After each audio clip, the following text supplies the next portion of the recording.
আজকাল সোশ্যাল মিডিয়ায় একটা নতুন ট্রেন্ড চলছে, অনলাইন ভক্তি। राधे राधे। तो आज रात्रि जब मैं कान्हा को वश बदल कर उनको सुला रही थी तो कान्हा सो ही नहीं रहे थे, बार बार उठे जा रहे थे। तो फिर मैंने कान्हा को बोला, कान्हा बहुत रात्रि हो गई है, सो जाओ। तो कान्हा फिर से उठ गए। फिर मैंने आराम से कान्हा को बैठाया और पूछा, अब आप मुझे बताओ, आप बार बार क्यों उठ रहे हो, सो क्यों नहीं रहे हो। तो कान्हा ने मुझसे कहा कि मुझे बहुत गर्मी लग रही है, मुझे कुछ ठंडा खिलाओ। अब अपने हाथों से कान्हा को लस्सी पिलाते, लस्सी पीते ही कान्हा की सब शरारतें खत्म हो जाती है। अब कान्हा को लाड प्यार करके सुला देते हैं। আস্থার নামে আর শ্রদ্ধার নামে যা ইচ্ছে তাই করছে মানুষজন।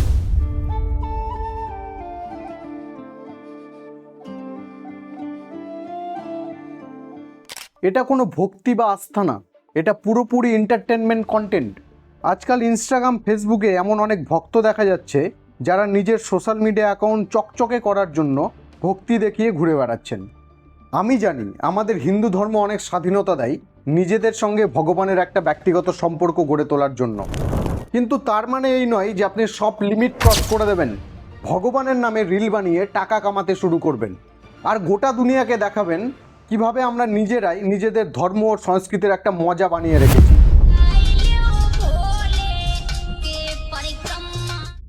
এরকমই একটা নতুন ট্রেন্ড চলছে, কাঁওর আনা। প্রতি বছর কাঁওর যাত্রা হয় আর আমি প্রতিবার দেখে লজ্জা পাই কিভাবে মানুষ ভক্তি করার জায়গাটাকে ভ্রমণের জায়গা তৈরি করে ফেলেছে। কাঁওর আনা খুবই শ্রদ্ধার একটা কাজ আর এটা পালন করার একটা কঠোর নিয়ম আছে যেগুলোকে ভক্তদের পুরোপুরি মেনে চলতে হয়। আর দেখুন কিভাবে সেটা অনুসরণ করা হচ্ছে। কেউ কোনো নেতার নামে, আবার কেউ গার্লফ্রেন্ডের নামে কাঁওর নিয়ে আসছে। আর এমন শো কল্ড ভক্ত শুধু সাধারণ মানুষ না, এর মধ্যে বড় বড় নেতারাও ঢুকে আছে এই লাইনে, যারা পিআর নেওয়ার জন্য ভগবানের দর্শনে যাচ্ছে। এই অ্যাঙ্গেলে ওই অ্যাঙ্গেলে নিয়ে ছবি তুলছে, সবাই নিজেকে শ্রেষ্ঠ হিন্দু, সবচেয়ে বড় হিন্দু প্রমাণ করার চেষ্টা করছে আর সেই জন্য সব সীমা অতিক্রম করে ফেলেছে। আর আপনি যদি আপনার ধর্মকে একটুও ভালোবাসেন তাহলে এই শো কল্ড ভক্তদের এক্সপোজ করা কিন্তু আপনার নিজস্ব একটা কর্তব্য। সময় নিয়ে পুরো ভিডিওটা দেখুন, আজকে সবার ব্যাপারে কথা বলবো, সবাইকে এক্সপোজ করব। সবে মাত্র শ্রাবণ মাস গেল আর প্রতি বছরের মতো এবছরও লাখ লাখ ভক্ত কাঁওর যাত্রায় গেছিলেন। এই কাঁওর যাত্রা বেশিরভাগ উত্তর ভারতের দিকে দেখা যায়। সবাই নিজের নিজস্ব ভক্তির জায়গা থেকে পায়ে হেঁটে জল এনে শিবলিঙ্গে ঢালেন। অ্যাকচুয়ালি যে জিনিসের মাধ্যমে ভক্তরা কাঁধে জল নিয়ে আসে সেটাই হচ্ছে কাঁওর। এই যাত্রা অনেক কয়েকদিন ধরে চলে, কারণ এটা পায়ে হেঁটে করতে হয়।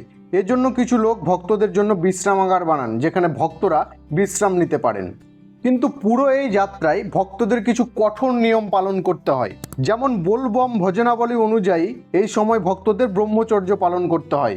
এছাড়া খালি পায়ে থাকতে হয়, তেল সাবান ব্যবহার করা যাবে না, মনের শান্তির জন্য কোনো জিনিস রাখা যাবে না, কারো সাথে ঝগড়া করা যাবে না।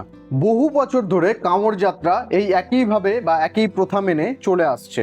90 দশকের আগে পর্যন্ত বেশিরভাগ সাধু ভক্তরা এই কাঁওর যাত্রা করতেন। কিন্তু আজকাল যে নতুন ভক্তগুলো এসেছে বা যারা ভক্ত ইনফ্লুয়েন্সার বা যাদের আপনি বেকার বলেই ধরতে পারেন, দেখুন কিভাবে তারা কাঁওর নিয়ে আসে, পায়ে জুতো, নাচ গান, একেবারে ফুললি এন্টারটেনমেন্ট। আমি যতটা জানি যে কোনো কাঁওরই কিন্তু খালি পায়ে আনা উচিত। আর এখানে তো running shoe, full set up, camera team এসব নিয়ে কাঁওর আনা হচ্ছে। কিছু লোক তো শুধু রিল বানানোর জন্য কাঁওর তুলে আর ক্যামেরা সরে গেলেই সেই কাঁওর রাস্তার মধ্যে ফেলে চলে যায়। আর পরের ভিডিওটা দেখলে আপনার চোখে জল চলে আসবে। দেখুন কত শ্রদ্ধার সাথে কাঁওর যাত্রা নেওয়া হচ্ছে। এটা দেখুন কিভাবে ব্রহ্মচর্য পালন হচ্ছে। এরা হচ্ছে নতুন ভারতের জেগে ওঠার নতুন হিন্দু। এই ভিডিওগুলো আসা কিন্তু অনেকটা সময় হয়ে গেছে, কিন্তু আমি ভাবি হিন্দুদের এইসব দশা দেখেও যারা কট্টর হিন্দু বলে নিজেদের দাবি করে তাদের পেছন থেকে এখনো ধোয়া বেরোচ্ছে না কেন। অন্যদিকে ছোট্ট একটা জিনিস নিয়ে এরা খুব মাতামাতি করে, এদের পিছনে একেবারে তেলে বেগুনে জ্বলে উঠে। পাঠান মুভিটার কথাটা নিশ্চয়ই আপনাদের মনে আছে, যেখানে একটা র্যান্ডম গান নিয়ে কিভাবে রাস্তা অবরোধ করে বিক্ষোভ দেখানো হয়েছিল দিনের পর দিন। কিন্তু এই ভিডিওগুলোতে কোনো স্টেটমেন্ট নেই, কোনো কট্টর হিন্দু নেই, কোনো সাহসী হিন্দু নেই। কথাগুলো বলতে আমার নিজেকেও খারাপ লাগছে। কিন্তু আজকের দিনে কাঁওর যাত্রা মানে বেকারত্বের একটা মেলা। আবহাওয়া ভালো লাগছে, কিছু করার নেই, বেকার তো ঘুরেই বেড়াচ্ছি, চলো বেরিয়ে পড়ি কাঁওর যাত্রায়। আর এইসব রিল বানিয়ে তার উপর মিলিয়ন মিলিয়ন ভিউ। পুরো এক মাস নেশা করো, অর্কেস্ট্রা বাজাও, নাচ গান করো, আর কি। আমি বুঝতে পারি না কাঁওর নিয়ে এত প্রতিযোগিতা কেন। কে কত ভারী জল নিতে পারে, কেউ 200 লিটার জল নিয়ে আসে, কেউ 250 লিটার। শিবলিঙ্গে অর্পণ করার জন্য কি সত্যিই এত জল লাগে? না, লাগে না। যে পবিত্র গঙ্গা জল এত কষ্ট করে আপনি নিয়ে আসছেন, শেষমেশ তো সেটা আপনি ফেলেই দেবেন। এতটুকু বুদ্ধি তো রাখুন। আর এটা দেখুন, এক বয়ফ্রেন্ড এক গার্লফ্রেন্ডের জন্য কামড় নিয়ে আসছে। यहाँ लड़ाई चल रही भोलों की रक्षा की सुरक्षा की। भोले क्या कर रहे हैं, ये देखो मेंटल। यो कावड़ भोले की नहीं ला रहा, यो कावड़ ज्योति की ला रहा। मेरे भाई कुछ तो शर्म करो यार, कुछ तो ऐसा करो जो लोग क्या बा कुछ ठीक करा। मेरे भाई यो क्या कर रहे तुम हैं? পুরো শ্রাবণ মাসে এই সো কল্ড ভক্তদের জন্য গভর্নমেন্ট থেকে স্পেশাল ব্যবস্থা করা হয়, ট্রাফিক ডাইভার্ট করা হয়, পুলিশ প্রোটেকশন দেওয়া হয়, কারণ এই সো কল্ড ভক্তদের যাতে কোনো রকম অসুবিধা না হয়। এটা তো আমরা এক মাসের কথা বললাম, আমাদের দেশে শ্রদ্ধার নামে আরও কি কি হচ্ছে আসুন বিস্তারিত বলছি। মানুষ তীর্থযাত্রার জায়গাগুলোকে একটা ট্যুরিস্ট স্পট বানিয়ে ফেলেছে। দেখুন কেদারনাথ ধামের সামনে কি হচ্ছে। এটা কি কোনো জায়গা ডিজে বাজিয়ে রিল বানানোর? ডিস্কো লাইট লাগিয়ে কেদারনাথের মতো মন্দিরকে ক্লাব বানিয়ে ফেলেছে। আর এটা কোনো একটা ঘটনা না, এই ভক্তদেরকে দেখুন মন্দিরের সামনে ক্রিকেট খেলছে। কেউ কি তাদের কখনো জিজ্ঞেস করে এরা এখানে কি করতে গেছে? ভগবানের দর্শনে গেছে না ক্রিকেট খেলতে? এরা জানে না এই সব জায়গার মাহাত্ম্য কতটা বড়।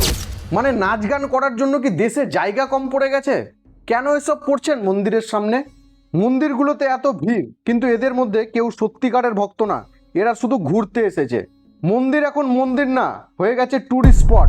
এই সকল ভক্তদের মন্দিরের মাহাত্ম্য সম্পর্কে কোনো মাথা ব্যথা নেই। এরা ইউটিউবে কয়েকটা ব্লগ দেখে, ভাবে একদিনের ট্র্যাক, টেন্টে থাকবো, পাহাড়ের ম্যাগি খাবো, ধর্মীয় গানে সুন্দর একটা রিল বানাবো, উফ দারুণ মজা।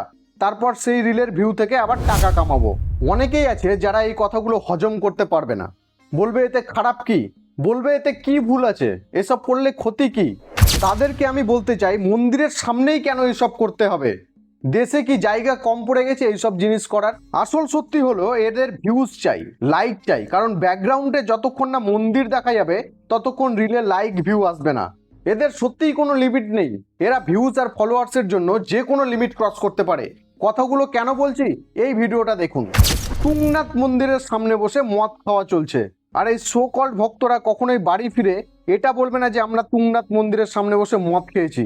ধর্মীয় কোনো গানে রিল বানাবে, হাত জোর করে ভিডিওর সামনে আসবে, মাথায় বড় বড় তিলক কাটবে, আর সাধারণ মানুষ ভাববে সত্যিই এরা কত বড় ভক্ত, এই অল্প বয়সে তীর্থযাত্রা করে এসেছে।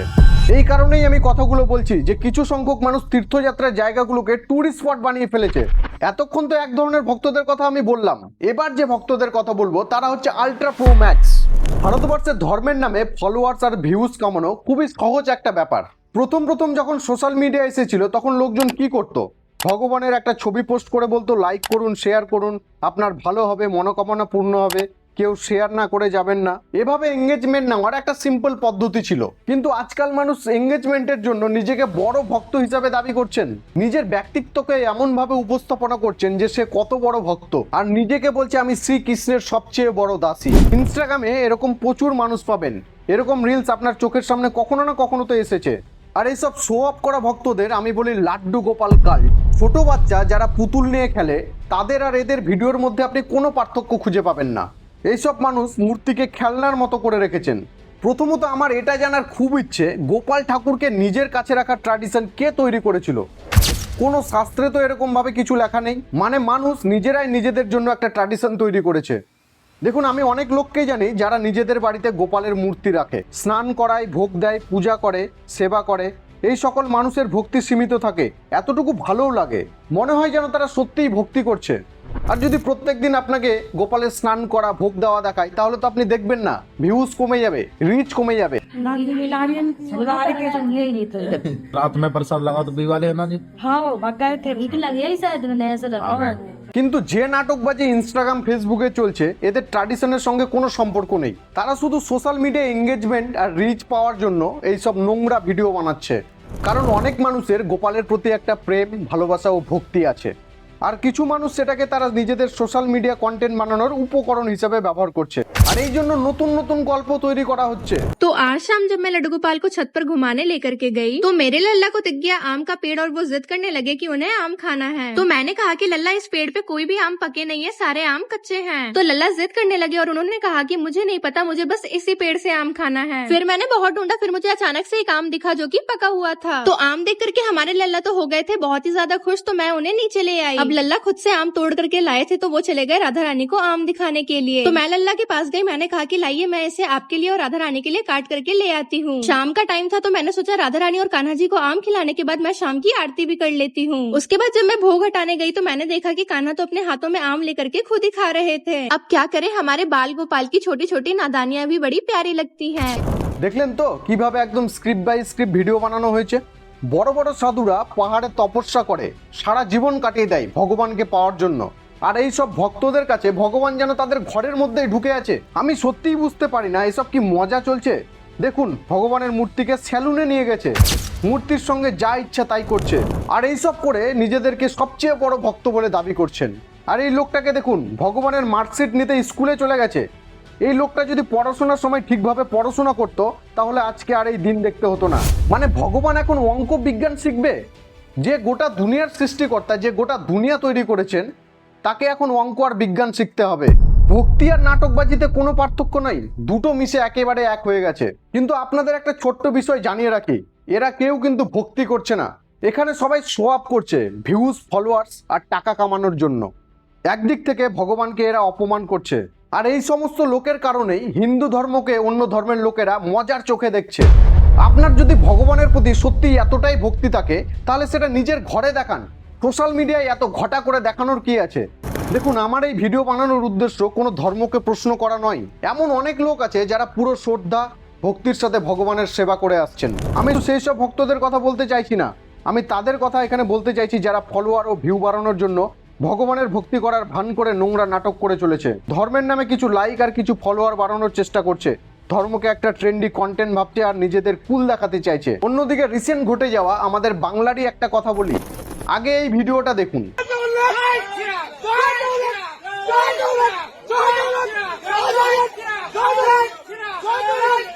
একজন টিএমসির পতাকা হাতে নিয়েছে, একজন বিজেপির পতাকা হাতে নিয়েছে। একজন চেঁচাচ্ছে জয় জগন্নাথ, আর একজন চেঁচাচ্ছে জয় শ্রীরাম। তারা সবচেয়ে বড় জগন্নাথ বা রামের ভক্ত নয়, আসলে এদের ধর্ম হলো সেই পার্টি, আর এদের ভগবান কে জানেন? সেই পার্টির নেতারা। আর এই ভিডিওটা যদি আপনাদের ভালো লেগে থাকে, পরবর্তী ভিডিওগুলো আরও ভালো লাগবে কথা দিলাম। তাই সাবস্ক্রাইব করে পাশে থাকুন আর বেল আইকনটা অন করতে একদম ভুলবেন না। আর যে কথাগুলো আজকে বললাম সেগুলো যদি আপনার সত্যি বা বাস্তব মনে হয়, এই ভিডিওটা প্রচুর শেয়ার করে দিন আপনার কোনো কাছের মানুষদের কাছে।